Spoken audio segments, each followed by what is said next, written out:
Representative Farrar has spoken for the bill. Representative Richmond, you're recognized to speak against the bill.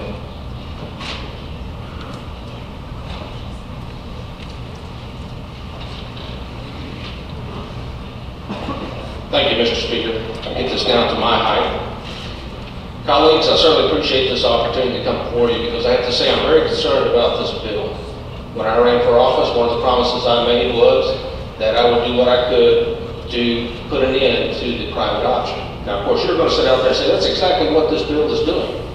It's in black and white. We're going to end the private option. But the short time that I have been here, what I have learned is that sometimes words have meaning, sometimes words don't have meaning. That what is true today will not necessarily be true tomorrow. Case in point. 2 short years ago, legitimate questions were asked by some members that if we implement the private option, could the state be open to litigation if we tried to close it down early? The answer came back, no. We have protections within this that's going to prevent that from happening.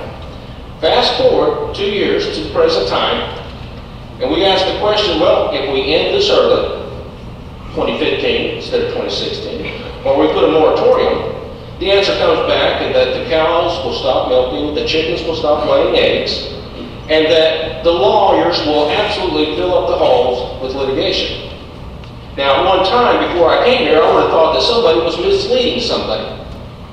But being exposed to the mysteries and mysticisms of the state capitol, I have learned that there are old truths and new truths.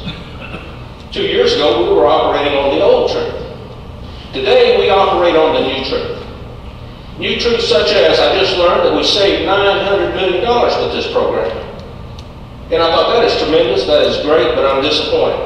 If only it would have been $920 million, then we would have been able to keep the promise that was made 2 years ago about the capital tax gain. We would be able to have that same sign hanging on the door of Arkansas saying, welcome, we're open for business. But we had to make arrangements because we just missed it by this much. 900 instead of 920. So what concerns me about the future is whether or not in 2017 we will be operating under today's truth, or will there be a new truth? Why? Because we refuse to put a moratorium on enrollment, and therefore, if we're not going to stop something that has 200,000 enrollees today, who will have the courage to stop it when it's between 300,000 and 400,000 in 2017? Again, the one thing that this bill will do that I'm absolutely certain that it's going to do is it will strike forever the words private option. We will never be allowed to utter those words anywhere in this Capitol, and I look forward to that day. But what I fear is that we will continue with the public auction of our children and grandchildren's future.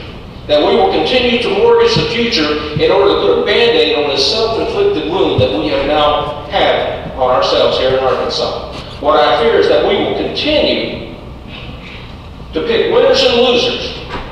And the losers in this case are the people that get up every day and go to a job. Their premiums are higher, everything is higher, and with less coverage. I told them I wouldn't do that when I come here.